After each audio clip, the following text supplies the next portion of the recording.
Saat aku melihat sosoknya di layar laptop suamiku, saat aku melihatnya mengenakan kemeja garis-garis biru yang baru 3 hari lalu kusetrika untuknya, aku tahu duniaku hancur berkeping-keping.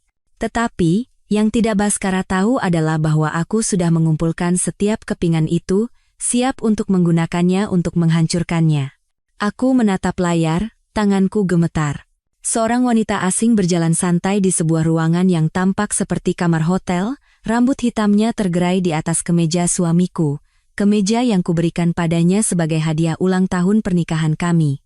Kemeja yang sama yang masih membawa aroma parfumku saat aku memeluknya untuk mengucapkan selamat jalan di bandara. "Sayang, kamu dengar aku?"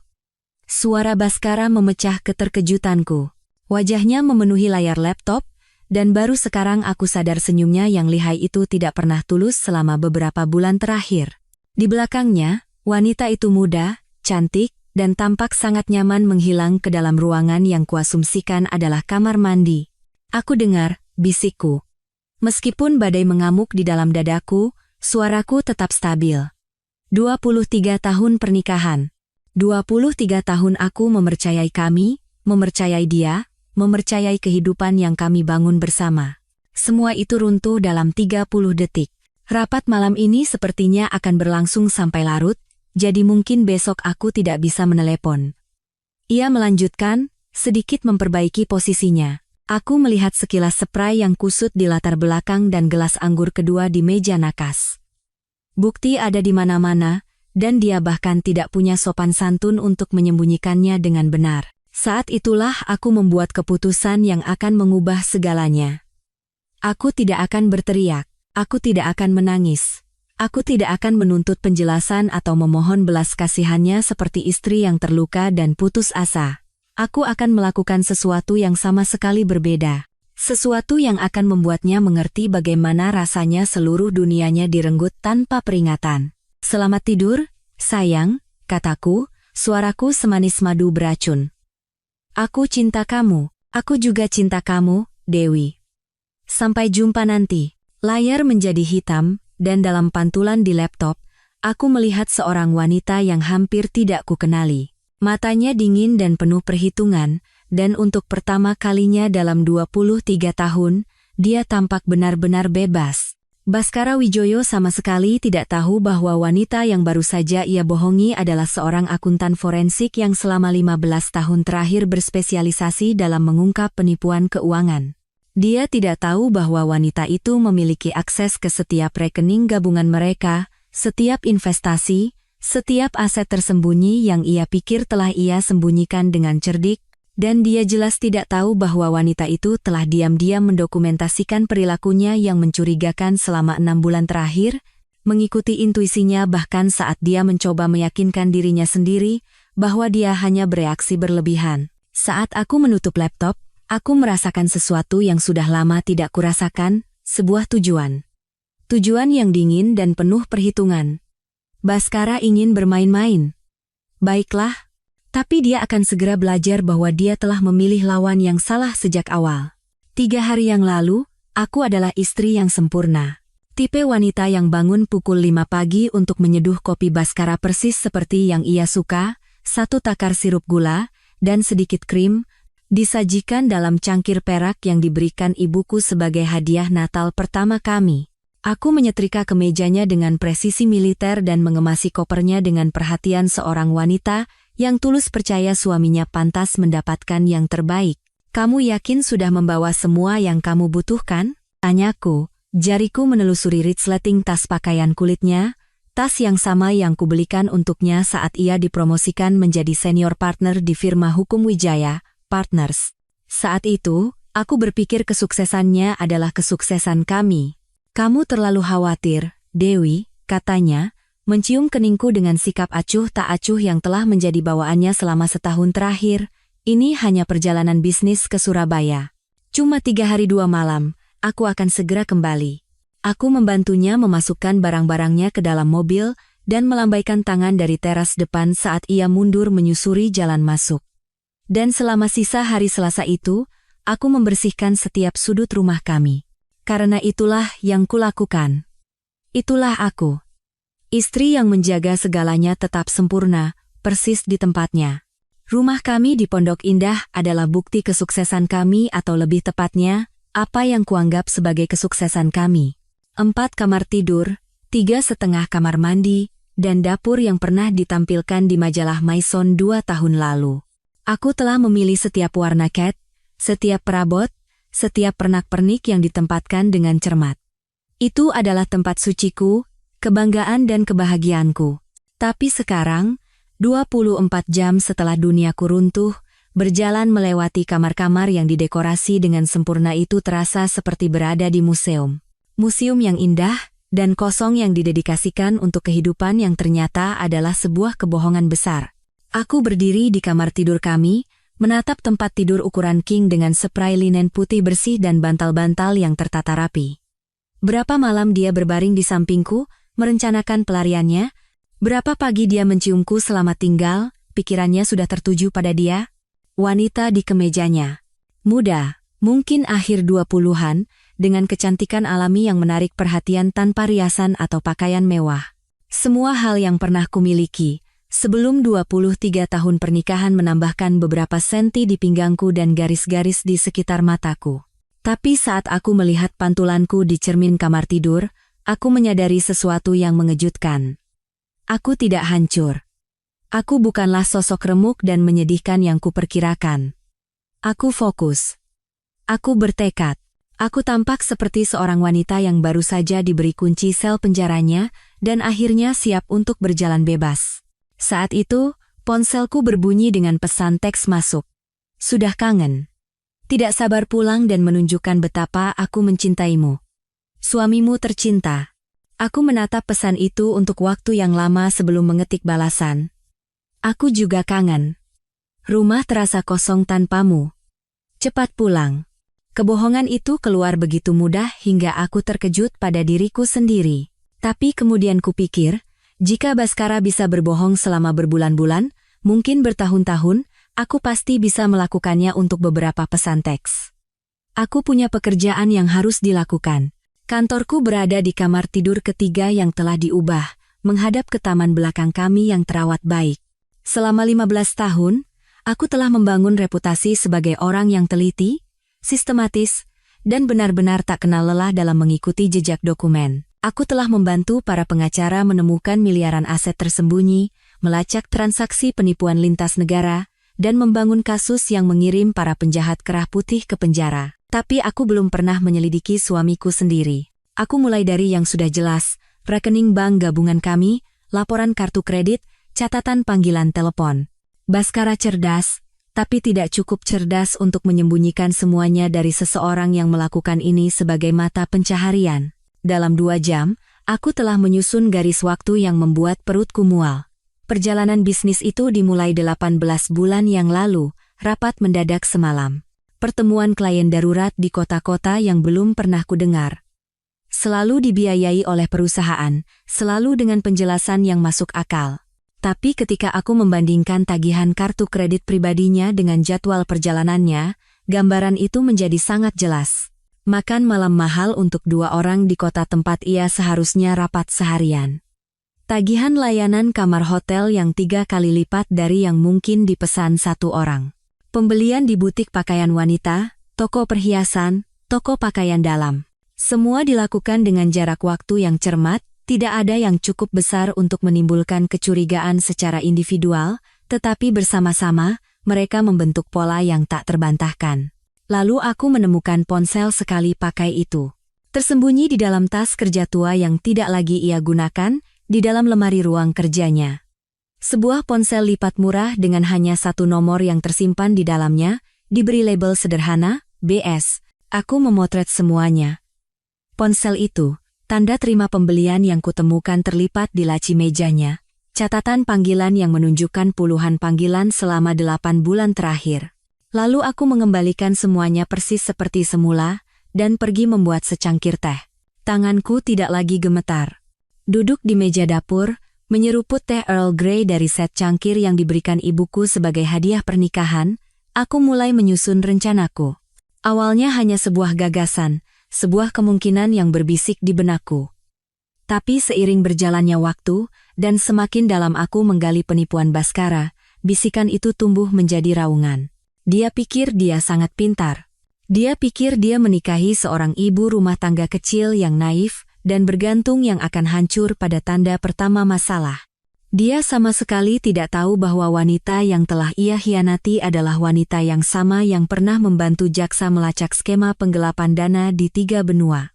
Dia tidak tahu bahwa wanita itu pernah dengan susah payah merekonstruksi catatan keuangan yang sengaja dihancurkan selama 6 bulan. Dia tidak tahu bahwa wanita itu memiliki jaringan kontak di perbankan, investigasi, dan penegakan hukum yang berutang budi padanya. Yang paling penting, dia sama sekali tidak tahu bahwa semua yang dimilikinya rumah kami, investasi kami, kekayaan yang telah kami kumpulkan dengan susah payah akan menjadi senjata untuk kehancurannya sendiri. Pada Kamis malam, aku telah mengumpulkan cukup bukti untuk mengubur Baskara di pengadilan perceraian manapun di negara ini. Tapi saat aku melihat tumpukan dokumen di mejaku, aku sadar itu tidak cukup, jauh dari cukup.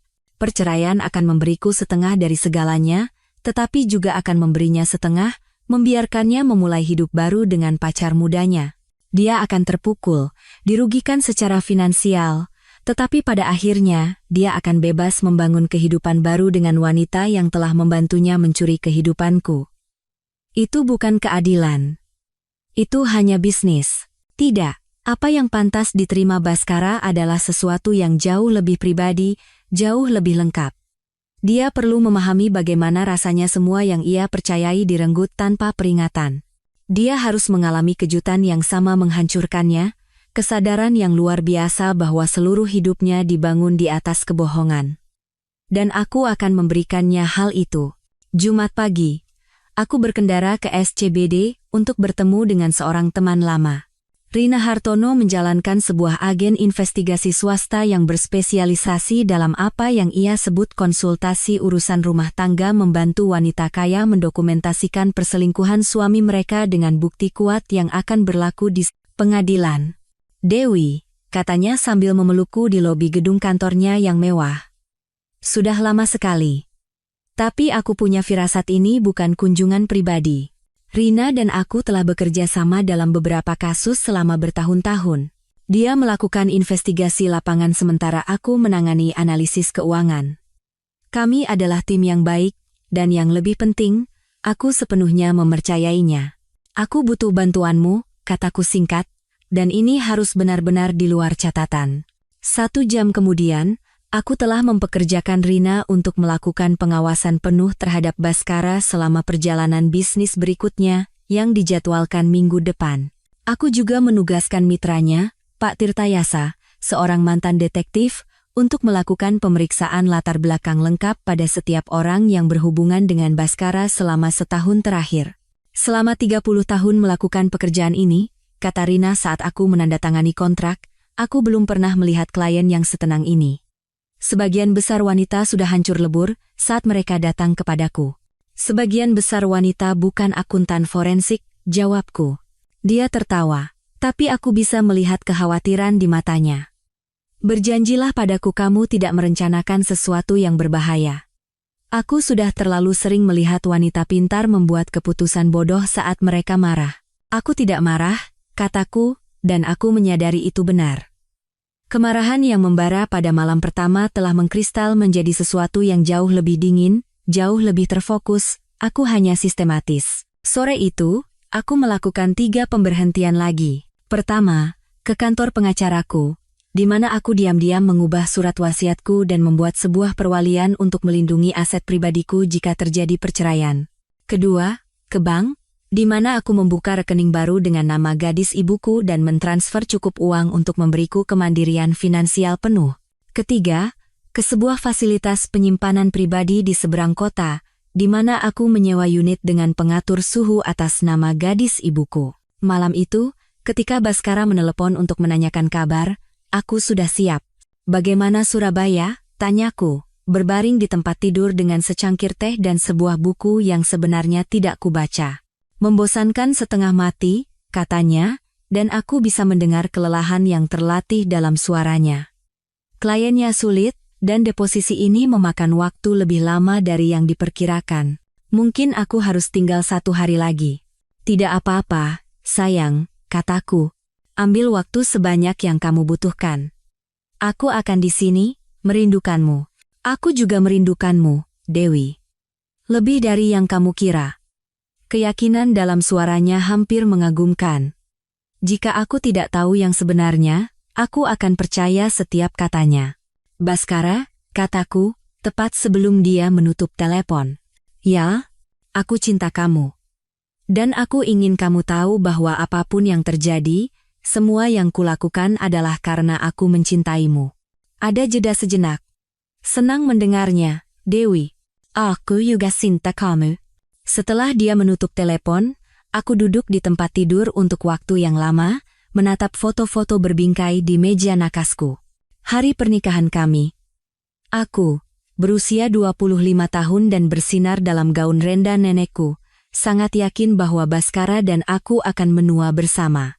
Perjalanan kami ke Italia untuk ulang tahun kelima kami berdua, tersenyum dan kecoklatan di depan Koloseum. Foto Natal terakhir kami, diambil hanya 8 bulan yang lalu, kami tampak seperti pasangan sempurna yang menjalani kehidupan sempurna. Di setiap foto, senyumku tulus. Di setiap foto, aku tampak seperti seorang wanita yang benar-benar dan sepenuhnya mencintai suaminya.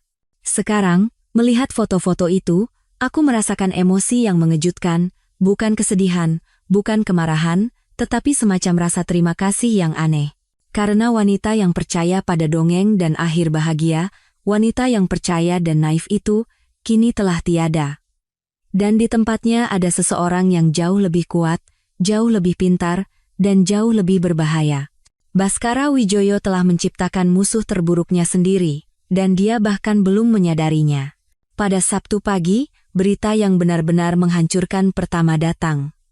Pak Tirtayasa meneleponku pukul 7 pagi dengan temuan awalnya. Namanya Bella Santoso, katanya tanpa basa-basi.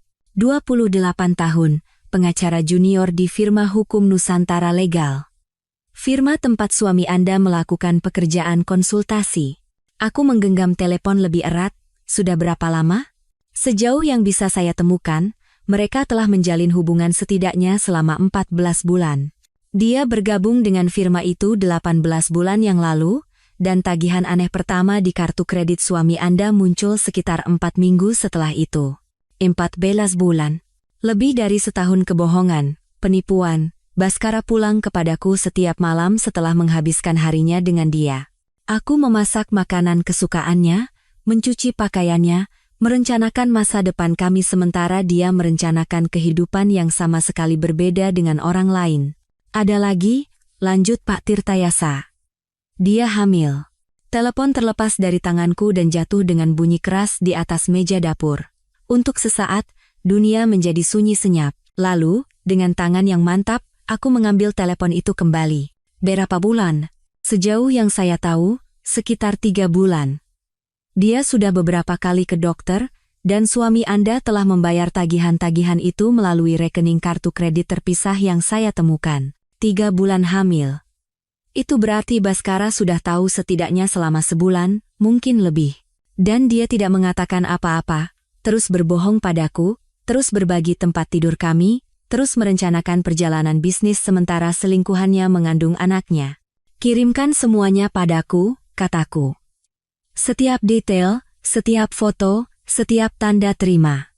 Aku ingin semuanya. Nyonya Dewi, kata Pak Tirtayasa hati-hati, saya sudah lama melakukan pekerjaan ini, dan saya telah melihat apa yang dilakukan pengkhianatan semacam ini pada orang-orang. Mungkin Anda harus mengambil sedikit waktu sebelum. Kirimkan semuanya, ulangku. Hari ini. Setelah aku menutup telepon, aku duduk di dapur rumahku yang sempurna, di rumah kami yang sempurna, dan aku tertawa. Aku benar-benar tertawa sampai air mata mengalir di wajahku. Karena situasinya jauh lebih buruk dari yang pernah kubayangkan, begitu buruk hingga hampir tidak masuk akal.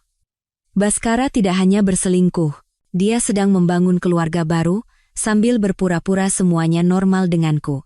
Dia menjalani 2 kehidupan yang sepenuhnya terpisah, dan tampaknya yakin dia cukup pintar untuk mengelola keduanya tanpa batas waktu. Tapi yang tidak ia pahami adalah bahwa ia baru saja memberiku senjata yang sempurna untuk menghancurkannya. Aku menghabiskan sisa hari Sabtu di kantorku, memetakan seluruh penipuan Baskara. Bukti keuangannya saja sudah cukup memberatkan.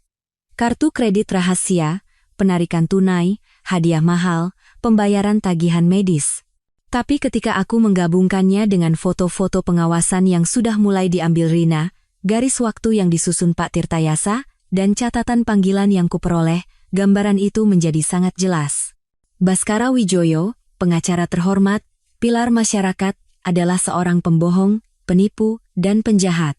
Dia mencuri uang dari rekening gabungan kami untuk menghidupi selingkuhannya, yang sedang hamil untuk liburan romantis, untuk apartemen yang nyaman sambil berbohong kepada istrinya yang telah dinikahinya selama 23 tahun tentang perjalanan bisnis. Tapi lebih dari itu, dia adalah seorang pengecut. Alih-alih memiliki kesopanan untuk mengakhiri pernikahan kami sebelum memulai hubungan baru, dia memilih untuk membuatku tetap tergantung, mungkin berharap dia bisa menemukan cara untuk memiliki kedua kehidupan secara bersamaan. Pria yang kucintai, kupercayai, dan kubangun seluruh kehidupan dewasaku bersamanya, adalah orang asing. Dan orang asing itu telah membuat kesalahan terbesar dalam hidupnya dengan meremehkan jenis wanita yang ia nikahi. Pada Minggu malam, aku sudah memiliki rencanaku. Rencana itu komprehensif, merusak, dan benar-benar kedap udara. Tapi yang paling penting, rencana itu akan memberikan Baskara persis seperti yang telah ia berikan kepadaku, penghancuran total atas segala sesuatu yang ia pikir bisa ia andalkan. Dia ingin menjalani kehidupan ganda. Baiklah. Tapi dia akan segera belajar bahwa tindakan memiliki konsekuensi, dan beberapa pengkhianatan datang dengan harga yang tidak akan pernah bisa ia bayar. Senin pagi, untuk pertama kalinya dalam 3 tahun, aku mengambil cuti sakit, dan aku berkendara ke kompleks apartemen Bella Santoso. Tempat itu bagus, tidak mewah, tapi nyaman dan modern. Tipe tempat yang bisa dijangkau oleh seorang pengacara muda, terutama jika seorang pria yang lebih tua dan kaya membantunya membayar sewa. Aku parkir di seberang jalan dan menunggu. Dia muncul pada pukul 8.30 pagi, tampak persis seperti dalam foto pengintaian yang dikirim Pak Tirtayasa. Tinggi dan anggun, dengan kecantikan alami yang menjadi impian fotografer.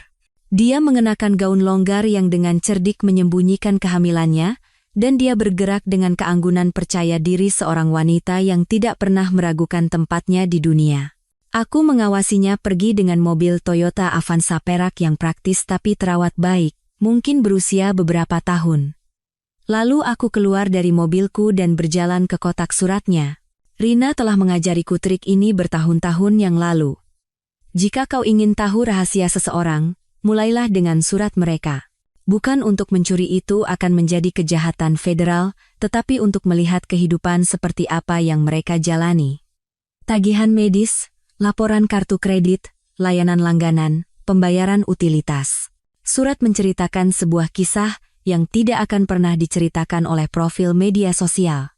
Bella Santoso hidup di atas kemampuannya. Itu jelas dari tumpukan laporan kartu kredit dan pemberitahuan pembayaran terlambat yang bisa kulihat melalui celah di kotak suratnya.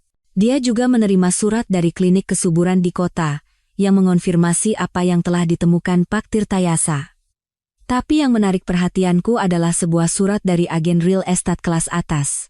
Tipe yang tidak berurusan dengan apartemen untuk pengacara junior, melainkan properti senilai miliaran rupiah. Dia sedang mencari rumah, tidak diragukan lagi dengan uang suamiku. Aku pulang ke rumah dan menelepon Rina. Cari tahu semua yang kau bisa tentang rencana masa depan Bella Santoso, kataku. Pencarian properti, lamaran pekerjaan, pembelian besar apapun yang mungkin dia pertimbangkan. Aku pikir Baskara berencana meninggalkanku, dan aku ingin tahu persis kehidupan seperti apa yang dia pikir akan ia jalani. Dewi, kata Rina hati-hati, apa yang akan kau lakukan dengan semua informasi ini? Aku akan membuat kehidupan yang dia pikir akan ia bangun bersamanya menjadi tidak mungkin, kataku, benar-benar, dan sepenuhnya, tidak mungkin. Sore itu, aku melakukan beberapa panggilan telepon lagi, panggilan yang akan mengejutkan Baskara jika ia tahu, karena sementara ia menjalani kehidupan ganda, aku telah membangun jaringan kontak dan hubungan yang tidak ada hubungannya dengannya. Panggilan pertama adalah kepada Sari Puspita, seorang reporter di Kompas yang berspesialisasi dalam korupsi hukum dan pelanggaran etika profesional. Sari dan aku telah bekerja sama dalam sebuah cerita tentang korupsi yudisial 2 tahun yang lalu, dan dia berutang budi padaku. Aku mungkin punya cerita untukmu, kataku. Seorang pengacara lokal terkemuka telah menggelapkan dana klien untuk menghidupi selingkuhannya yang sedang hamil, sambil berbohong kepada istrinya tentang perjalanan bisnis. Tertarik? Sangat, kata Sari. Seberapa kuat buktimu? Sangat kuat.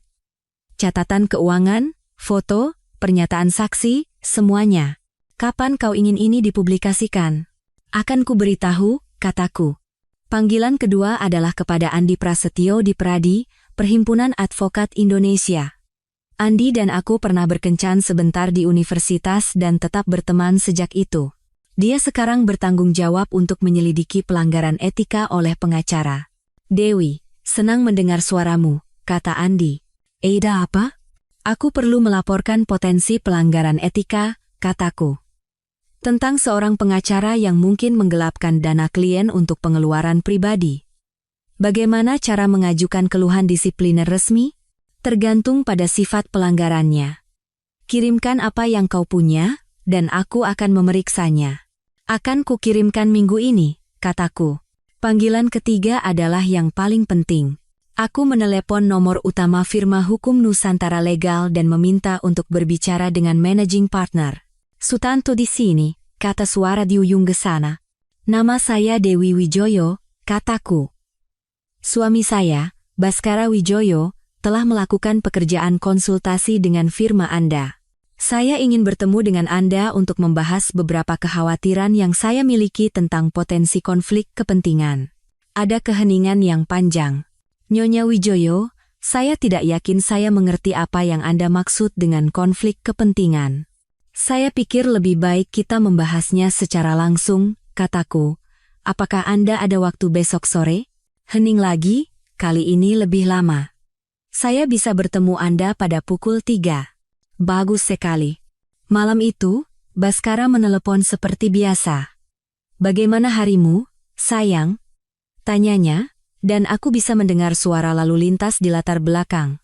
Dia mungkin sedang mengemudi pulang dari apartemen Bella. Tenang, kataku. Aku banyak berpikir akhir-akhir ini, tentang kita, tentang masa depan kita. Aku tahu kita sudah membicarakan ini sebelumnya, tapi aku bertanya-tanya apakah sudah waktunya kita memikirkan untuk punya anak. Aku tahu kita tidak muda lagi, tapi dengan bantuan kedokteran modern, keheningan di ujung sana memekakkan telinga. Dewi, katanya akhirnya, kita sudah membahas ini. Kita memutuskan bertahun-tahun yang lalu bahwa kita bahagia hanya dengan kita berdua. Aku tahu apa yang kita putuskan, kataku. Tapi orang berubah. Prioritas berubah. Dan akhir-akhir ini, aku merasa ada sesuatu yang hilang dalam hidup kita. Mari kita bicarakan ini saat aku pulang, oke? Ini bukan percakapan untuk telepon. Tentu, kataku. Kapan kira-kira kamu akan kembali? Besok malam. Mungkin sekitar jam 8. Aku akan memasak makan malam favoritmu, kataku. Kita bisa membicarakan semuanya nanti. Setelah aku menutup telepon, aku duduk dalam kegelapan yang semakin dalam di ruang tamu, membiarkan diriku merasakan satu-satunya momen kesedihan yang tulus. Bukan karena kehilangan pernikahanku, aku sekarang menyadari itu sudah mati selama lebih dari setahun, tetapi untuk wanita yang pernah ada, wanita yang menginginkan anak dengan pria ini, yang telah mempercayakan hatinya, masa depannya, seluruh hidupnya padanya. Wanita itu pantas untuk ditangisi. Tapi dia juga pantas untuk dibalaskan. Dan besok, proses itu akan dimulai. Pada hari Selasa pukul 3 sore, aku berjalan ke kantor firma hukum Nusantara Legal, mengenakan setelan biru dongker terbaikku, dan membawa tas kulit berisi salinan setiap bukti yang telah kukumpulkan. Area resepsionisnya terbuat dari kaca dan krom, dirancang untuk mengesankan klien dengan kesuksesan dan kecanggihan firma. Pak Sutanto sendiri yang menyambutku, yang memberitahuku semua yang perlu ku ketahui tentang seberapa serius ia menanggapi pertemuan ini. Dia adalah seorang pria terhormat berusia awal 60-an, dengan rambut perak dan setelan mahal yang menunjukkan kesuksesan selama puluhan tahun di dunia hukum korporat. "Nyonya Wijoyo," katanya sambil mengulurkan tangannya, "terima kasih telah datang. Mari kita bicara di kantor saya." Kantornya persis seperti yang kubayangkan, jendela dari lantai ke langit-langit yang menghadap ke kota, rak-rak yang dipenuhi buku-buku hukum dan penghargaan, dan sebuah meja mahoni besar yang mungkin lebih mahal dari mobil kebanyakan orang. Dia mempersilakanku duduk di salah satu kursi kulit yang menghadap mejanya, lalu mengambil tempatnya sendiri dan menyatukan jari-jarinya. "Nah," katanya, "apa yang bisa saya bantu?" Aku membuka tasku dan meletakkan sebuah foto di mejanya. Foto itu menunjukkan Bhaskara dan Bella Santoso keluar dari sebuah hotel di Bali, lengannya melingkari pinggangnya, keduanya tersenyum. Stempel waktu menunjukkan foto itu diambil selama salah satu perjalanan bisnisnya. Wajah Pak Sutanto menjadi sangat pucat. "Pak Sutanto," kataku, "saya di sini karena saya yakin firma Anda tanpa disadari telah memfasilitasi hubungan yang tidak etis antara suami saya dan salah satu karyawan Anda. Saya berharap kita dapat menyelesaikan masalah ini secara diam-diam, tanpa melibatkan asosiasi pengacara atau pers." Dia menatap foto itu untuk waktu yang lama sebelum menatapku. "Nyonya Wijoyo, saya jamin firma kami memiliki kebijakan yang sangat ketat mengenai hubungan antara konsultan dan staf kami." "Saya yakin begitu," potongku. Pertanyaannya adalah, apakah kebijakan itu ditegakkan dalam kasus ini?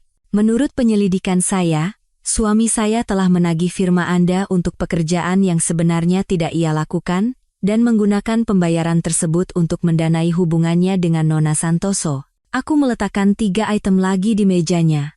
Salinan faktur yang diajukan Bhaskara ke firma, tanda terima kartu kredit yang menunjukkan hadiah mahal dan kamar hotel selama periode yang sama saat ia seharusnya bekerja, dan garis waktu yang menunjukkan korelasi antara pembayaran konsultasinya dan pengeluaran pribadinya. "Ini adalah tuduhan yang sangat serius," kata Pak Sutanto, mempelajari dokumen-dokumen itu. "Jika apa yang Anda duga itu benar." "Ini bukan dugaan," kataku. "Ini adalah fakta. Pertanyaannya adalah, apa yang akan Anda lakukan?" Dia diam untuk waktu yang lama, memeriksa setiap bukti dengan ketelitian seorang pengacara berpengalaman. Akhirnya, dia menatapku, "Apa yang Anda inginkan, Nyonya Wijoyo?"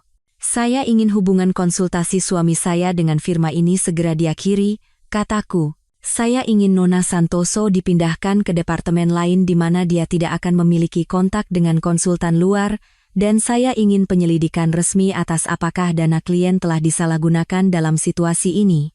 Dan jika kami menyetujui persyaratan ini, maka masalah ini akan tetap di antara kita," kataku. Tidak ada liputan pers, tidak ada keluhan disipliner ke Pradi, tidak ada rasa malu publik bagi siapapun yang terlibat.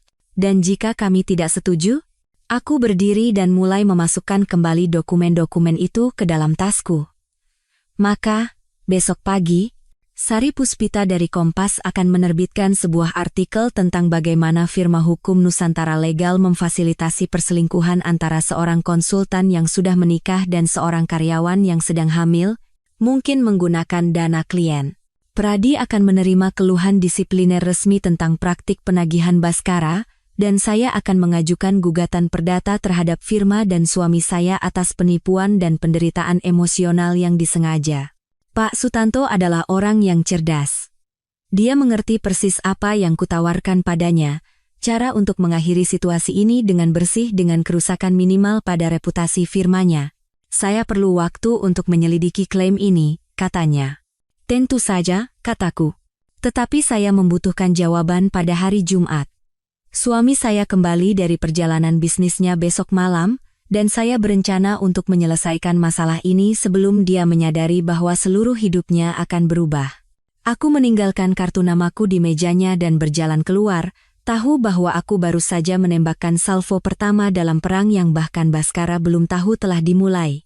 Rabu malam, aku menyiapkan makan malam favorit Bhaskara dengan perhatian dan dedikasi yang sama seperti yang telah kulakukan selama 23 tahun.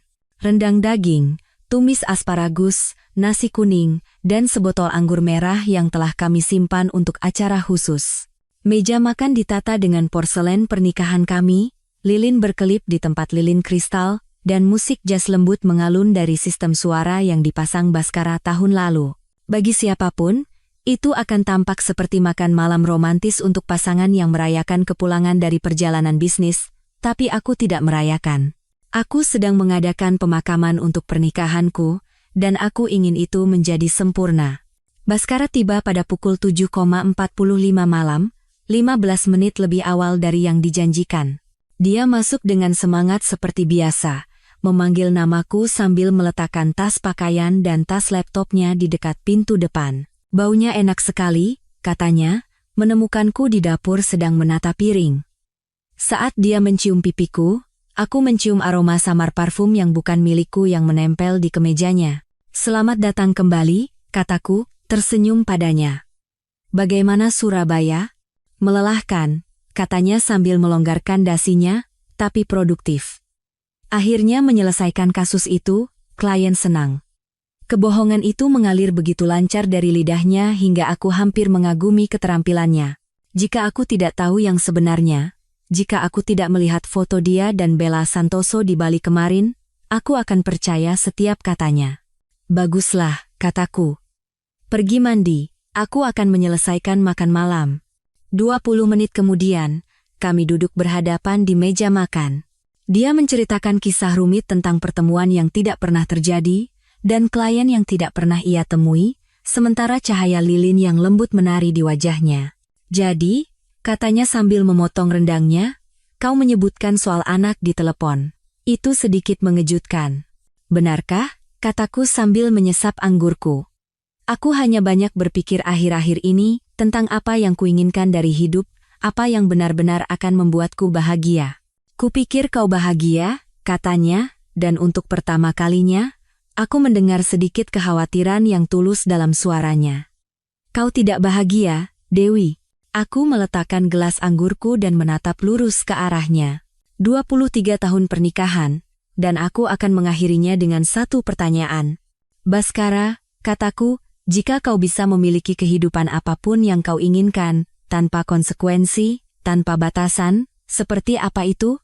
Dia berhenti dengan garpu di tengah jalan menuju mulutnya. Pertanyaan yang aneh. Jawab saya, kataku. Apakah kau masih akan memilih kehidupan ini? Rumah ini, pernikahan ini, rutinitas yang telah kita bangun bersama ini? Tentu saja, katanya, tapi matanya tidak bisa menatap mataku. Kenapa kau bertanya seperti itu? Karena aku bertanya-tanya apakah kita berdua hanya merasa nyaman, kataku. Apakah kita begitu terbiasa dengan apa yang kita miliki sehingga kita berhenti jujur tentang apa yang sebenarnya kita inginkan? Keheningan membentang di antara kami seperti jurang. Bhaskara meletakkan garpunya dan meraih tanganku di seberang meja. Dewi, kau membuatku takut, katanya. Ada apa denganmu tiba-tiba? Inilah saatnya. Momen kebenaran. Aku masih bisa mundur, berpura-pura percakapan ini tidak pernah terjadi. Aku bisa kembali menjadi istri yang sempurna yang tidak pernah mengajukan pertanyaan sulit. Sebaliknya, aku menarik tanganku dan mengambil ponselku. Aku melakukan percakapan yang menarik dengan Pak Sutanto kemarin, kataku, menggulir galeri fotoku sampai aku menemukan yang kuinginkan. Dia menunjukkan beberapa foto yang mungkin menarik bagimu. Aku meletakkan ponsel di atas meja di antara kami, menampilkan foto Bhaskara dan Bella Santoso meninggalkan hotel di Bali. Warna meninggalkan wajahnya begitu cepat sehingga sejenak aku khawatir dia benar-benar akan pingsan. Dewi, dia memulai. Jangan, kataku, mengangkat tangan. Jangan menghina kecerdasanku dengan mencoba menjelaskan ini. Aku tahu tentang Bella Santoso. Aku tahu tentang kehamilannya. Aku tahu tentang apartemen yang kau bayar sewanya, tagihan medis, perhiasan, semuanya. Dia menatap foto itu untuk waktu yang terasa seperti selamanya sebelum perlahan-lahan mengangkat matanya untuk menatap mataku. Sejak kapan kau tahu? Tanyanya pelan. Apakah itu penting? Kataku. Yang penting adalah, apa yang akan kau lakukan sekarang? Apa yang terjadi selanjutnya mungkin adalah percakapan paling surreal dalam hidupku. Dihadapkan dengan bukti pengkhianatannya yang tak terbantahkan, Bhaskara tampak mengempis seperti balon yang bocor. Pengacara yang percaya diri dan sukses yang telah kunikahi selama lebih dari 2 dekade digantikan oleh seorang pria yang tampak tersesat, bingung, dan tiba-tiba sangat tua. Aku tidak bermaksud seperti ini, katanya, menatap tangannya sendiri. Bella dan aku maksudku, saat aku mulai konsultasi di Nusantara, dia hanya staf yang ditugaskan untuk membantu kasusku. Kami menghabiskan banyak waktu bekerja bersama, berbicara tentang hukum, tentang kehidupan. Dia cerdas, Dewi. Sangat cerdas. Aku yakin begitu, kataku, suaraku tenang meskipun amarah membara di dadaku, ceritakan tentang kehamilannya. Dia tersentak seolah aku menamparnya. Dia memberitahuku 2 bulan yang lalu. Itu tidak direncanakan, kami berdua terkejut. Tapi kau senang, kataku, itu bukan pertanyaan. Ya, bisiknya. Ya, Tuhan. Hal pertama yang kurasakan saat dia memberitahuku adalah kegembiraan. Kegembiraan murni dan luar biasa. Dan saat itulah kau mulai mencari rumah. Kepalanya terangkat. Bagaimana kau? Sudah kubilang, Baskara. Aku tahu segalanya. Pertanyaan yang perlu kau jawab untukku adalah ini, apakah kau pernah berencana memberitahuku? Atau apakah kau hanya akan melanjutkan kehidupan ganda ini, tanpa batas waktu? Dia tidak menjawab untuk waktu yang lama. Lilin-lilin terus berkelip, musik jazz terus mengalun, dan makan malam yang telah kusiapkan selama berjam-jam menjadi dingin di piring kami. Aku akan memberitahumu, katanya akhirnya. Aku hanya tidak tahu bagaimana caranya. Kita sudah bersama begitu lama, Dewi. Seluruh kehidupan dewasa kita. Aku terus berpikir aku bisa menemukan cara untuk melewati ini tanpa menghancurkan semua yang telah kita bangun. Dan bagaimana tepatnya kau pikir itu akan berhasil? Tanyaku. Kau akan menjadikanku istrimu sambil membangun keluarga dengan pacarmu yang sedang hamil? Kau akan membagi waktumu di antara 2 keluarga. Entah bagaimana meyakinkan dirimu sendiri bahwa itu adil bagi siapapun? Aku tidak tahu, katanya, dan untuk pertama kalinya, suaranya pecah. Aku tidak tahu apa yang kupikirkan. Aku hanya tahu aku mencintainya, dan aku menyukai gagasan memiliki anak dengannya. Tapi pada saat yang sama, gagasan kehilanganmu sepenuhnya tidak tertahankan. Yah, selamat, kataku sambil berdiri dan mulai membersihkan meja.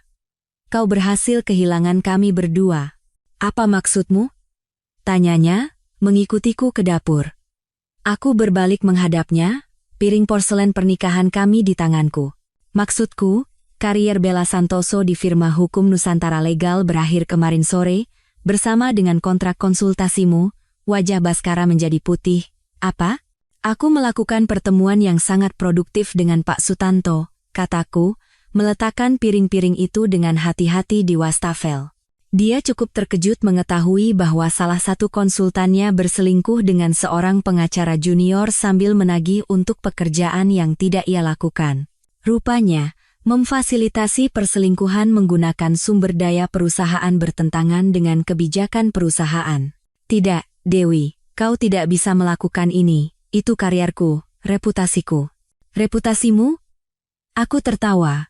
Suara yang terdengar aneh dan keras bahkan di telingaku sendiri.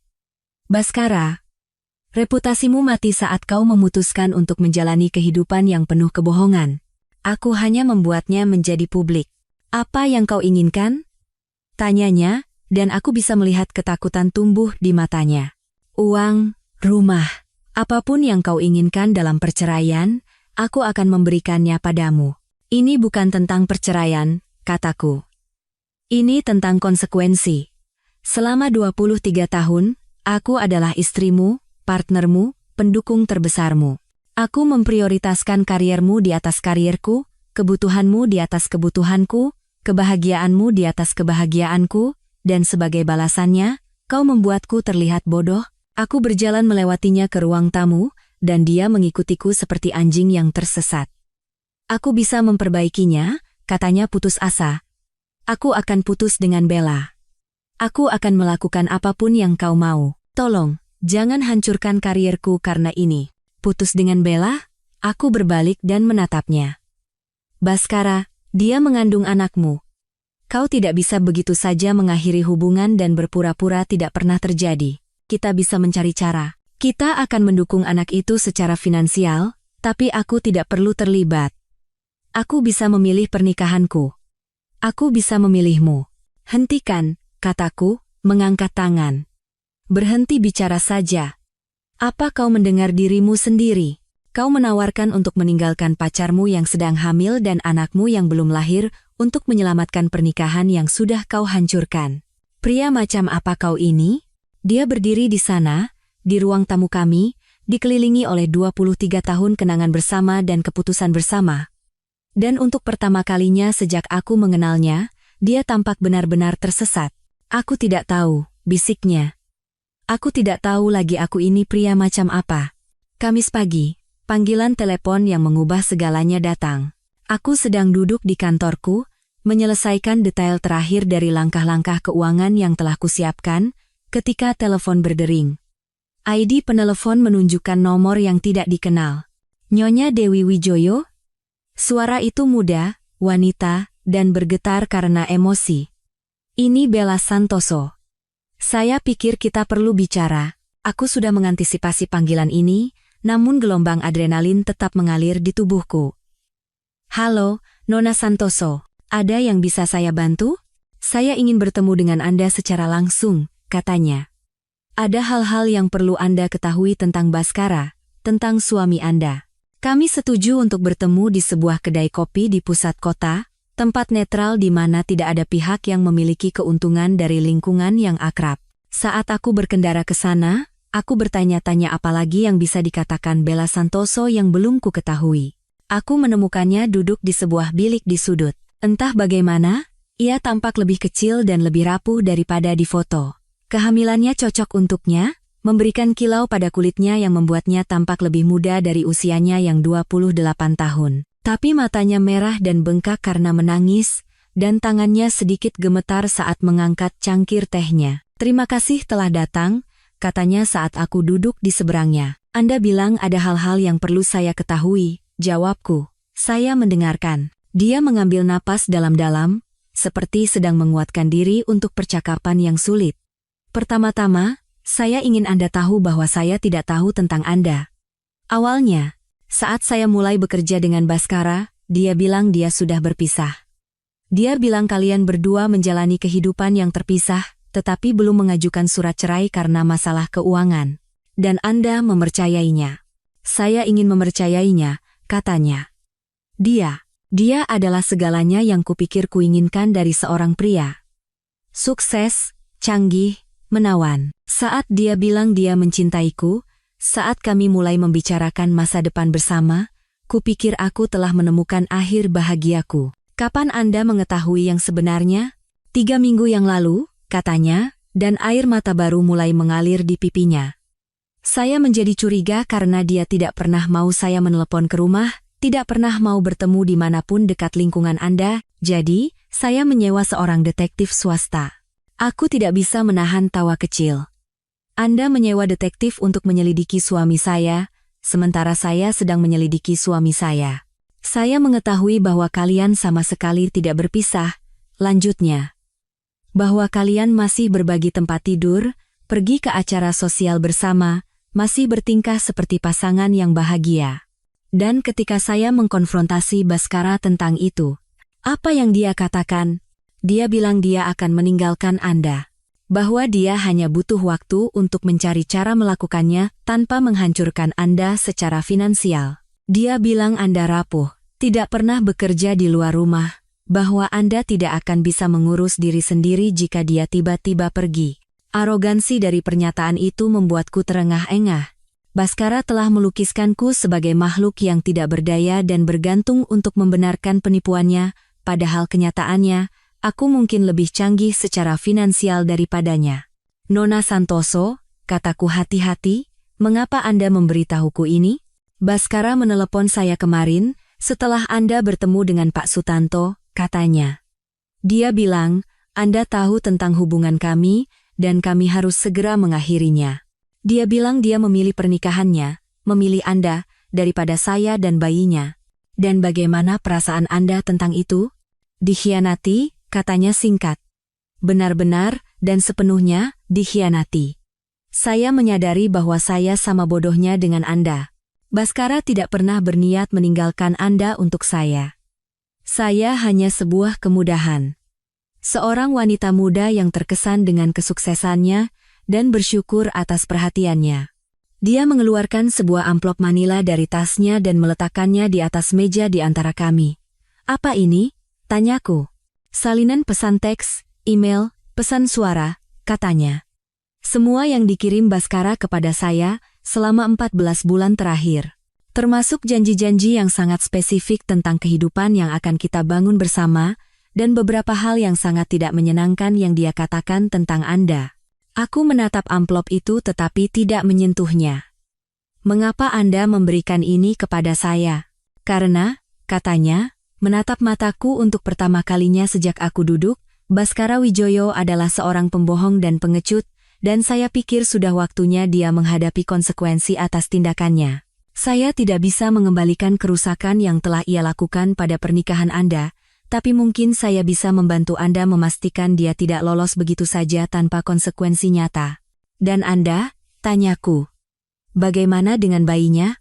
"Saya hamil 3 bulan dengan anak dari seorang pria yang baru saja menyebut saya sebagai kesalahan yang perlu diperbaiki," katanya.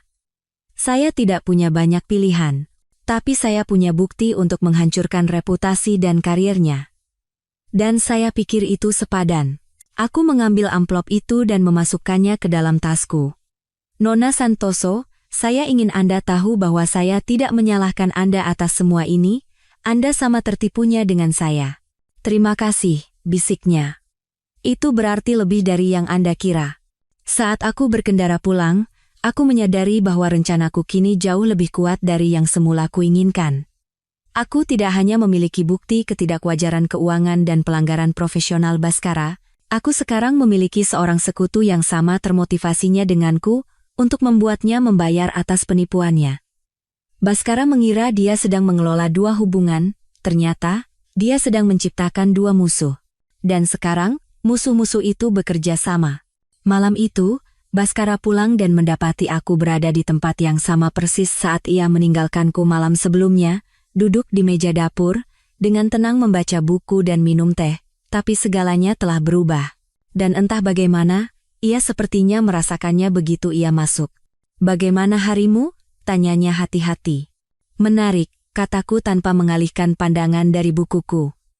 Aku minum kopi dengan Bella Santoso pagi ini. Warna meninggalkan wajahnya begitu cepat sehingga kupikir ia akan pingsan. "Dewi, aku bisa jelaskan." "Benarkah?" kataku, akhirnya menatapnya. "Bisakah kau jelaskan mengapa kau memberitahunya bahwa aku adalah seorang ibu rumah tangga yang rapuh dan bergantung yang tidak pernah bekerja di luar rumah? Bisakah kau jelaskan mengapa kau berjanji akan menikahinya saat kau masih menikah denganku? Bisakah kau jelaskan mengapa kau memberitahunya bahwa kau mencintainya lebih dari siapapun dalam hidupmu?" Dia merosot ke kursi di seberangku seperti seseorang yang baru saja menerima diagnosis kanker stadium akhir. "Dia memberimu pesan-pesan itu," katanya pelan. "Semuanya," aku mengonfirmasi. 14 bulan janji yang tidak pernah berniat kau tepati, kebohongan yang tidak pernah berniat kau akui. Koleksi yang cukup banyak, Bhaskara, sangat mencerahkan. Apa yang akan kau lakukan?" Aku menutup bukuku dan menatap lurus ke arahnya. "Aku akan mengajukan satu pertanyaan padamu, dan kupikir kau harus berpikir sangat hati-hati sebelum menjawab. Dalam semua ini kebohongan, perselingkuhan, penipuan, janji-janjimu pada Bella, ketidakhormatanmu padaku, apakah kau pernah, bahkan untuk sesaat, mempertimbangkan kemungkinan bahwa tindakanmu mungkin memiliki konsekuensi?" Dia menatapku untuk waktu yang lama sebelum menjawab. "Kupikir aku cukup pintar untuk menangani semuanya." "Kau pikir kau cukup pintar untuk menangani seluruh kehidupan 2 wanita, tanpa salah satu dari kami menyadari apa yang sebenarnya terjadi?" "Iya," bisiknya. "Yah," kataku sambil berdiri dan berjalan ke jendela, "kau salah. Dan sekarang, kau akan mengetahui apa yang terjadi ketika wanita-wanita yang telah kau manipulasi memutuskan mereka sudah selesai memainkan permainanmu. Dewi, tolong. Besok pagi, potongku, kau akan menerima telepon dari Andi Prasetyo di Pradi. Dia akan memberitahumu bahwa keluhan disipliner resmi telah diajukan mengenai praktik penagihan dan etika profesionalmu. Keluhan itu akan mencakup bukti bahwa kau memalsukan jam kerja dan menggunakan dana klien untuk pengeluaran pribadi. Wajah Baskara menjadi pucat pasi. Kau tidak bisa. Kau istriku. Besok siang, lanjutku, Sari Puspita dari Kompas akan menerbitkan sebuah artikel tentang pelanggaran etika di firma hukum Nusantara Legal. Namaku tidak akan disebutkan pada awalnya, tapi dia akan menggambarkan situasinya dengan cukup detail, sehingga siapapun di komunitas hukum akan tahu siapa yang ia bicarakan. Devi, kumohon. Karyaku. Besok malam, kataku, berbalik menghadapnya, aku akan mengajukan gugatan cerai. Dan aku akan menuntut semuanya, Baskara. Rumah, investasi, dana pensiun, tunjangan, dan ganti rugi atas penderitaan emosional. Dan sebelum kau berpikir untuk melawanku, kau harus tahu bahwa Bella Santoso siap bersaksi tentang janjimu untuk meninggalkanku dan menikahinya, yang menunjukkan niat yang jelas untuk menipu. Dia merosot ke depan di kursinya, kepalanya di tangannya. Pengampunan. 23 tahun pernikahan. Apakah itu tidak berarti apa-apa bagimu? Kesetiaan? Balasku. Sumpah yang kau ucapkan padaku? 23 tahun aku membangun kehidupan dengan seseorang yang ternyata hanya menggunakanku sebagai pengganti sampai dia menemukan apa yang benar-benar ia inginkan, sambil berpura-pura setia. Aku tidak bermaksud menyakitimu, tapi kau menyakitiku, kataku. Kau menyakitiku setiap hari selama 14 bulan. Setiap kali kau berbohong tentang kemana kau pergi. Setiap kali kau pulang dan berpura-pura mencintaiku sementara kau merencanakan masa depan dengan orang lain. Setiap kali aku merasa ada yang tidak beres, dan kau membuatku merasa seperti aku gila. Kau tidak hanya menipuku, Baskara. Kau membuatku meragukan persepsiku sendiri tentang kenyataan. Jadi ini balas dendam? Tidak, kataku. Ini konsekuensi. Balas dendam itu emosional, berantakan, dan pada akhirnya merusak diri sendiri. Ini hanyalah hasil alami dari pilihan yang kau buat. Kau memilih untuk menjalani kehidupan yang penuh kebohongan, dan sekarang, kebohongan itu runtuh di sekitarmu. Aku berjalan ke meja dapur dan mengambil satu set kunci mobil yang bukan milikku. Ini milik Bella Santoso, kataku sambil meletakkannya di atas meja di depannya. Dia memintaku untuk memberikannya padamu. Rupanya, kau yang membayar cicilan Avanzanya. Kemana dia pergi? Tanyanya. Dia kembali ke kampung halamannya untuk tinggal bersama kakaknya sementara dia memikirkan langkah selanjutnya. Dia memintaku untuk memberitahumu agar tidak pernah menghubunginya lagi. Tidak pernah. Bagaimana dengan bayinya? Baskara, kau menjelaskan kepadanya bahwa kau memilihku daripada dia dan anakmu. Jadi dia memilih untuk membesarkan anakmu tanpamu. Selamat. Kau berhasil meninggalkan keluargamu bahkan sebelum lahir. Dia menatap kunci-kunci itu untuk waktu yang lama, lalu menatapku, matanya penuh air mata. Aku tahu kau membenciku sekarang, katanya. Tapi aku ingin kau tahu bahwa aku memang mencintaimu. Aku masih mencintaimu. Apa yang terjadi dengan Bella tidak mengubah itu. Kau benar, kataku. Itu tidak mengubahnya. Itu mengungkapkannya. Karena cinta bukan hanya perasaan, Baskara. Ini adalah pilihan yang kau buat setiap hari, pilihan untuk jujur, bahkan ketika kebenarannya sulit. Pilihan untuk setia, bahkan ketika godaan muncul. Pilihan untuk melindungi orang yang telah kau dedikasikan hidupmu untuknya, bahkan ketika itu berarti mengorbankan sesuatu yang kau inginkan. Aku berjalan ke pintu, lalu berbalik menatapnya sekali lagi. Selama 14 bulan, kau memilih Bella Santoso daripada aku. Setiap hari, kau memilih untuk membohongiku, menipuku, mempertaruhkan semua yang telah kita bangun bersama untuk hubungan dengan wanita yang akan kau tinggalkan. Kau memilih untuk memberinya janji yang tidak pernah berniat kau tepati. Dan kau memilih untuk membuatku tetap terikat dalam pernikahan yang sudah berakhir, tanpa memberiku kesempatan untuk membuat keputusanku sendiri tentang hidupku. Aku akan tidur di kamar tamu malam ini, kataku. Besok, aku ingin kau pergi dari rumah ini. Tinggallah dimanapun kau mau, tapi tidak di sini. Ini rumahku sekarang, dan kau tidak lagi diterima. Saat aku berjalan menaiki tangga, Meninggalkan Baskara sendirian di dapur dengan kunci mobil mantan selingkuhannya yang sedang hamil, aku merasakan sesuatu yang belum pernah kurasakan selama lebih dari setahun, kedamaian. Untuk pertama kalinya dalam 14 bulan, aku tahu persis di mana posisiku, apa yang benar, dan apa yang perlu kulakukan selanjutnya. Selama lebih dari setahun, Baskara telah hidup dalam fantasi bahwa ia bisa memiliki semua yang ia inginkan tanpa menghadapi konsekuensi apapun.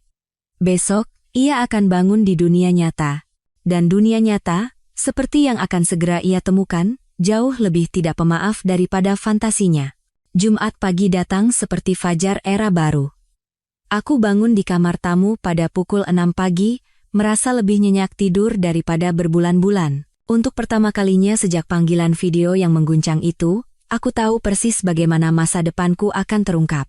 Dan meskipun itu bukan masa depan yang telah kurencanakan, itu sepenuhnya milikku. Ketika aku turun, Baskara sudah pergi.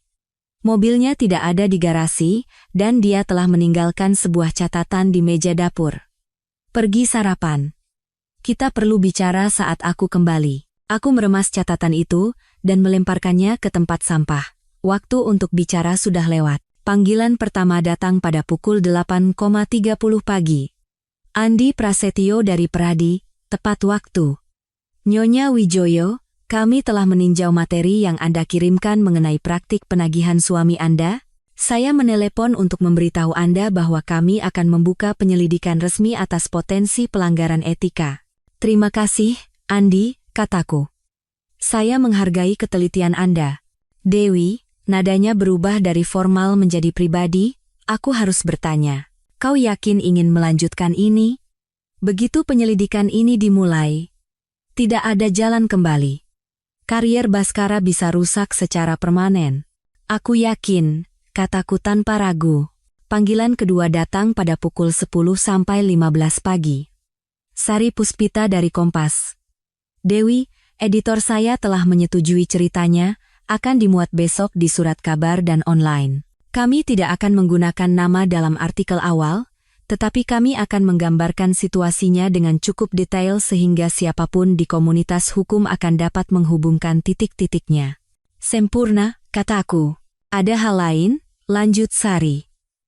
Setelah saya mulai menelepon untuk cerita ini, saya menerima beberapa tips tentang dua situasi serupa lainnya yang melibatkan pengacara di kota. Sepertinya perilaku suami Anda tidak seunik yang kita duga. Informasi itu menghantamku seperti pukulan fisik. Maksudmu ini pernah terjadi sebelumnya? Ini komunitas hukum yang kecil. Ketika satu orang berperilaku tidak etis, biasanya orang lain tahu. Fakta bahwa beberapa sumber muncul setelah hanya beberapa pertanyaan awal menunjukkan bahwa reputasi Baskara mungkin tidak sekuat yang Anda yakini. Setelah aku menutup telepon, aku duduk di dapur, mencoba mencerna informasi baru ini. Apakah Baskara pernah berselingkuh sebelumnya? Apakah ada wanita lain, kebohongan lain, pengkhianatan lain yang tidak kulihat karena aku terlalu percaya? Itu tidak penting lagi sekarang. Apapun yang telah ia lakukan di masa lalu, apapun arti pola perilaku ini, itu berakhir hari ini. Pada pukul 11.30 pagi, teleponku berdering lagi. Kali ini, ID penelepon menunjukkan nomor Baskara. Dewi, kita perlu bicara, katanya tanpa basa-basi. Andi dari Peradi baru saja meneleponku. Bagaimana bisa kau melakukan ini? Bagaimana bisa kau mengajukan keluhan disipliner terhadapku? Dengan cara yang sama kau bisa berbohong padaku selama 14 bulan, jawabku. Dengan mudah. Ini akan menghancurkan karierku. Apakah itu yang benar-benar kau inginkan? Untuk mengambil semua yang telah kubangun sepanjang kehidupan dewasaku?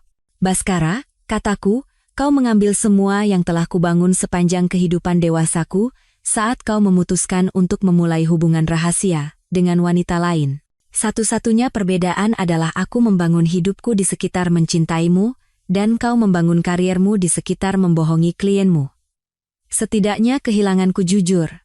Aku bisa memperbaikinya, katanya putus asa. Aku bisa membuatnya benar. Tolong, tarik saja penyelidikannya. Kita bisa melewati ini bersama. Tidak ada lagi bersama, kataku. Kau yang memastikan itu saat kau memilih Bella Santoso daripada aku setiap hari selama lebih dari setahun. Aku tidak pernah memilihnya di atasmu. Benarkah? Kataku. Lalu mengapa kau berjanji akan menikahinya? Mengapa kau memberitahunya bahwa kau mencintainya lebih dari siapapun? Mengapa kau mulai mencari rumah dengannya sementara kau masih tidur di tempat tidur yang sama denganku? Hening.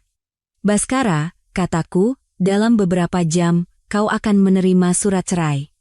Kau sebaiknya mencari pengacara yang sangat baik, karena aku akan memperjuangkan segalanya. Dan mengingat apa yang kuketahui tentang ketidakwajaran keuangan dan pelanggaran profesionalmu, aku rasa aku akan menang. Aku menutup telepon sebelum dia bisa menjawab. Panggilan ketiga hari itu datang pada pukul 2 siang. Pak Sutanto dari firma hukum. Nyonya Wijoyo, saya ingin memberitahu Anda secara pribadi bahwa kami telah menyelesaikan penyelidikan internal kami atas masalah yang kita diskusikan. Kontrak konsultasi Pak Baskara Wijoyo telah diakhiri, dan pengacara Bella Santoso telah diskors sambil menunggu peninjauan keterlibatannya dalam situasi tersebut. Terima kasih telah memberitahuku. Ada hal lain, katanya. Selama penyelidikan kami menemukan beberapa kejanggalan dalam penagihan Pak Wijoyo yang sudah ada sejak beberapa tahun yang lalu. Kami akan melakukan audit penuh atas semua pekerjaannya dengan firma. Beberapa tahun yang lalu? Tanyaku. Sayangnya, ya. Tampaknya situasi dengan pengacara Santoso mungkin hanyalah contoh terbaru dari pola perilaku yang dipertanyakan. Setelah panggilan itu, aku menuangkan segelas anggur dan duduk di teras belakang, menghadap ke taman yang telah kurawat selama bertahun-tahun. Setiap bunga, setiap pohon, setiap elemen lanskap yang direncanakan dengan cermat mewakili jam-jam waktuku, kreativitasku, cintaku pada rumah yang telah dibangun Baskara dan aku bersama. Sekarang, itu hanya rumahku. Dan untuk pertama kalinya sejak mimpi buruk ini dimulai, itu terasa seperti kelegaan, bukan kehilangan. Pukul 4 sore, mobil Baskara masuk ke jalan masuk kami. Aku mengawasinya dari jendela saat ia duduk di kursi pengemudi selama beberapa menit, seolah-olah mengumpulkan keberanian untuk masuk. Ketika akhirnya ia masuk melalui pintu depan, ia tampak seperti pria yang menua 10 tahun dalam satu hari. Surat cerai, katanya sambil mengangkat amplop manila tebal. Aku tidak percaya kau benar-benar melakukannya. Apa yang kau harapkan? Tanyaku. Aku mengharapkan wanita yang kunikahi, katanya. Wanita yang cukup mencintaiku untuk mencoba menyelesaikan masalah, bukan menghancurkanku pada kesempatan pertama. Aku menatapnya dengan tak percaya. Baskara, kau tidak memberiku masalah untuk diselesaikan. Kau memberiku kebohongan untuk diungkap.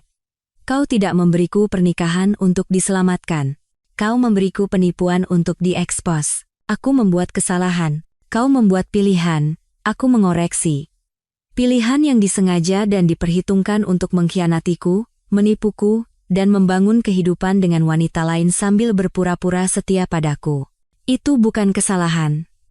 Itu adalah keputusan. Dia merosot ke sofa ruang tamu kami, masih memegang surat cerai. Apa yang terjadi sekarang? Sekarang, kau menghadapi konsekuensi dari keputusanmu, kataku. Kau mencari tempat tinggal, kau menyewa pengacara, dan kau mencari cara untuk membangun kembali kariermu dari reruntuhan reputasimu, kau menjadi ayah bagi anak yang telah kau tinggalkan, atau tidak. Tapi bagaimanapun, kau akan melakukannya tanpaku.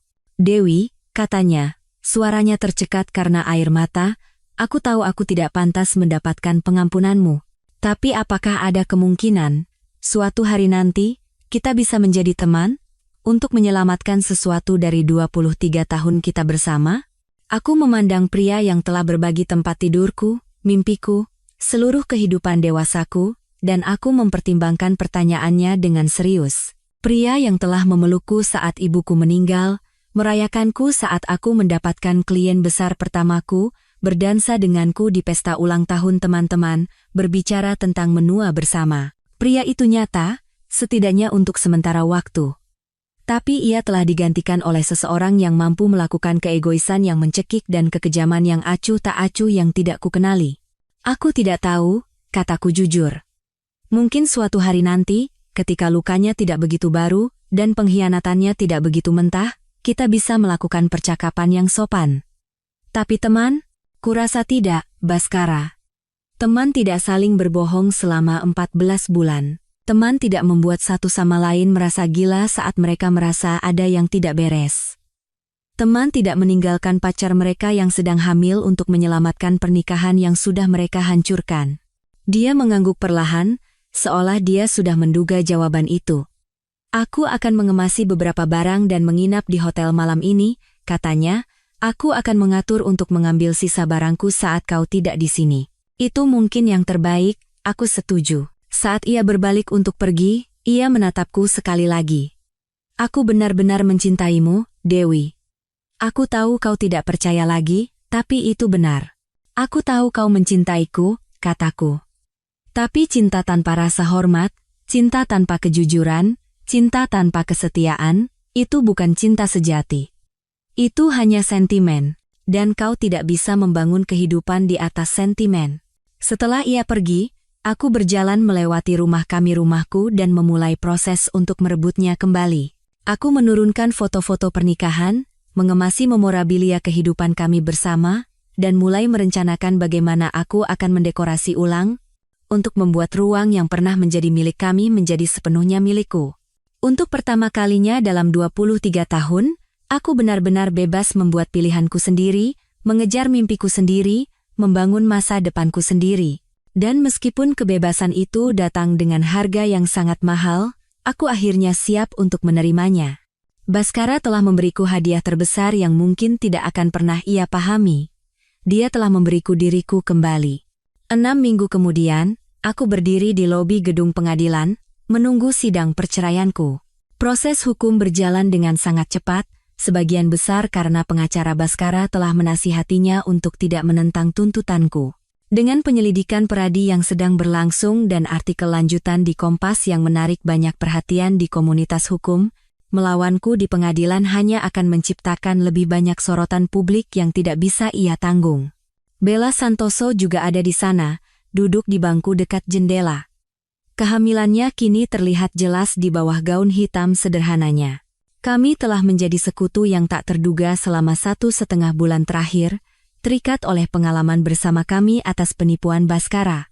Dia dijadwalkan untuk bersaksi hari ini tentang janjinya untuk menceraikanku dan menikahinya, kesaksian yang akan membantu membuktikan klaimku atas ganti rugi penderitaan emosional. Bagaimana perasaanmu? Tanyaku sambil duduk di sampingnya. Gugup, akunya. Tapi aku siap. Aku hanya ingin ini selesai. Apakah dia pernah menghubungimu? Dia menggelengkan kepala. Tidak sejak hari kau memberitahunya aku pindah ke kampung halaman. Kau. Dia mengirim bunga pada hari yang seharusnya menjadi ulang tahun pernikahan kami, kataku. Tidak ada catatan, hanya bunga. Aku membuangnya. Bhaskara tiba tepat waktu, tampak lelah dan kalah. Dia kehilangan berat badan, dan setelan mahalnya tampak longgar di tubuhnya. Pria yang percaya diri dan sukses yang kunikahi telah hilang, digantikan oleh seseorang yang tampak seperti belum tidur nyenyak selama berminggu-minggu. Pengacaranya, seorang wanita berpenampilan tajam bernama Patterson, mencoba bernegosiasi untuk terakhir kalinya sebelum kami masuk ke ruang sidang. Nyonya Wijoyo, katanya, klien saya bersedia menawarkan 60% dari semua aset dan tunjangan selama 10 tahun. Sebagai imbalannya, dia meminta Anda untuk menarik kerja sama Anda dengan penyelidikan Pradi. Aku bahkan tidak perlu berkonsultasi dengan pengacaraku. Tidak. Nyonya Wijoyo, mohon bersikaplah masuk akal. Anda meminta hampir semuanya. Saya meminta apa yang menjadi hak saya secara hukum menurut hukum Republik Indonesia, kataku. Itu termasuk setengah dari harta bersama kami, ganti rugi atas penderitaan emosional yang disengaja, dan tunjangan berdasarkan standar hidup yang telah biasa saya jalani selama pernikahan kami. Penyelidikan Pradi adalah masalah yang sepenuhnya terpisah. Sidang itu sendiri, untungnya, singkat. Karena Bhaskara telah memilih untuk tidak menentang perceraian, sebagian besar adalah masalah meresmikan pembagian aset dan mengonfirmasi pembayaran tunjangan. Tetapi ketika Bella Santoso naik ke kursi saksi dan menjelaskan janji-janji yang telah dibuat Bhaskara kepadanya, seluruh penipuannya menjadi jelas bahkan bagi hakim. Pak Bhaskara Wijoyo berjanji akan menceraikan istrinya dan menikahi saya. Kesaksiannya, suaranya mantap meskipun jelas tidak nyaman. Dia berulang kali mengatakan kepada saya bahwa dia mencintai saya lebih dari siapapun, dan bahwa kita akan membangun kehidupan bersama. Dia membantu saya mencari rumah, berbicara tentang anak-anak masa depan kita, dan membuat rencana terperinci untuk pernikahan kita. Ketika saya hamil, dia menyatakan kegembiraan awalnya dan berbicara tentang betapa ia tidak sabar untuk menjadi seorang ayah. Dan kapan janji-janji ini berubah? Tanya pengacaraku. Ketika istrinya mengetahui hubungan kami, kata Bella. Tiba-tiba, dia mengklaim dia tidak pernah berniat meninggalkannya. Bahwa saya telah salah memahami niatnya, dan bahwa hubungan kami adalah kesalahan yang perlu diperbaiki. Hakim, seorang wanita tegas berusia 60-an, memandang Baskara dengan rasa jijik yang jelas. Pak Wijoyo, apakah Anda membantah kesaksian ini? Pengacara Baskara membisikkan sesuatu padanya, dan dia menggelengkan kepala. Tidak, Yang Mulia. Baiklah, kata hakim. Berdasarkan bukti yang diajukan, saya menemukan bahwa Pak Baskara Wijoyo terlibat dalam tindakan penipuan yang disengaja yang menyebabkan penderitaan emosional yang signifikan bagi istrinya dan Nona Santoso. Saya memerintahkan Nyonya Dewi Wijoyo diberikan 75% dari semua harta bersama, tunjangan sebesar 80 juta rupiah per bulan selama 15 tahun, dan ganti rugi sebesar 500 juta rupiah atas penderitaan emosional. Aku merasakan gelombang kepuasan, tetapi itu bukan kesenangan penuh dendam yang kuperkirakan. Itu adalah sesuatu yang lebih tenang, lebih mendalam. Itu adalah kepuasan karena keadilan telah ditegakkan, karena perhitungan akhirnya seimbang. Setelah sidang, Baskara mendekatiku di lorong. Kuharap kau puas, katanya dengan suara pahit. Sebenarnya, ya, jawabku. Untuk pertama kalinya dalam lebih dari setahun, rasanya alam semesta kembali masuk akal. Kau menghancurkan hidupku. Tidak. Baskara, kataku. Kau yang menghancurkan hidupmu sendiri. Aku hanya menolak membiarkanmu menghancurkan hidupku juga. Dia berjalan pergi tanpa berkata apa-apa lagi, dan aku menyadari itu mungkin percakapan terakhir yang akan pernah kulakukan dengan mantan suamiku. Bella dan aku meninggalkan gedung pengadilan bersama, berjalan keluar ke sore musim semi yang cerah yang terasa penuh dengan kemungkinan. Apa yang akan kau lakukan sekarang? Tanyanya saat kami sampai di mobil masing-masing. Aku berpikir untuk memulai firma akuntansi forensikku sendiri, kataku. Menghususkan diri dalam kasus-kasus seperti kasus kita. Membantu wanita yang mencurigai ketidakjujuran finansial suami mereka mendapatkan bukti yang mereka butuhkan. Itu sempurna, katanya. Kau akan membantu banyak orang. Bagaimana denganmu? Kakakku akan membantuku dengan bayinya, katanya. Dan aku berpikir untuk kembali sekolah, mengambil gelar MBA, dan memulai karier baru di bidang yang sama sekali berbeda. Kami berpelukan selamat tinggal, dua wanita yang seharusnya menjadi musuh, sampai kami menyadari bahwa kami sebenarnya adalah korban dari keegoisan pria yang sama. Saat aku berkendara pulang ke rumahku, rumah yang sekarang benar-benar, secara hukum, dan sepenuhnya milikku, aku memikirkan diriku 6 minggu yang lalu. Wanita yang percaya pada akhir bahagia, pada kekuatan cinta untuk mengatasi rintangan apapun, pada kebaikan mendasar dari pria yang ia nikahi. Wanita itu telah tiada. Tapi wanita yang menggantikannya lebih kuat, lebih pintar, dan jauh lebih bebas. Setahun kemudian, aku duduk di kantor baruku, meninjau catatan keuangan untuk seorang klien yang suaminya telah menyembunyikan aset selama 3 tahun. Bisnis yang kumulai dengan penyelesaian perceraianku telah berkembang melampaui imajinasi terliarku. Ternyata, ada banyak wanita sepertiku, wanita cerdas dan sukses yang telah ditipu secara sistematis oleh pria yang sepenuhnya mereka percayai. Ponselku berbunyi dengan pesan teks dari nomor yang tidak dikenal. Melihat artikel di majalah bulanan tentang bisnismu. Selamat. Kau pantas mendapatkan semua kesuksesan. B. S. Itu Bella Santoso. Dia telah menyelesaikan MBA-nya dan sekarang bekerja untuk sebuah firma konsultan di Jakarta. Putrinya Putri Baskara sehat dan cantik, dari foto-foto yang sesekali ia kirimkan. Baskara tidak pernah mencoba menghubungi salah satu dari mereka. Aku mengetik balasan. Terima kasih. Bagaimana kabar kalian berdua? Lebih baik dari sebelumnya. Emma mengambil langkah pertamanya kemarin. Kau akan menyukainya. Dia sangat keras kepala dan menolak bantuan siapapun. Aku tersenyum, mengenali deskripsi seorang gadis kecil yang sudah menunjukkan kekuatan yang ia perlukan untuk bertahan hidup di dunia yang tidak selalu baik kepada ibunya. Pesan lain datang. Dengar kabar dari Baskara akhir-akhir ini? Sebenarnya, iya. Aku telah mendengar melalui gosip industri bahwa Pradi telah menangguhkan lisensi pengacaranya selama 2 tahun. Investigasi Kompas telah mengungkap pola penyimpangan penagihan selama hampir 1 dekade, dan beberapa wanita lain telah maju dengan cerita tentang hubungan yang tidak pantas. Baskara sekarang bekerja sebagai paralegal di sebuah firma kecil di kota lain, mencoba membangun kembali reputasinya, satu kasus demi satu kasus. Dia masih hidup, balasku. Hanya itu yang ku tahu. Itu lebih dari yang perlu ku ketahui, balasannya datang. Kuharap dia belajar sesuatu dari semua ini. Aku meragukannya.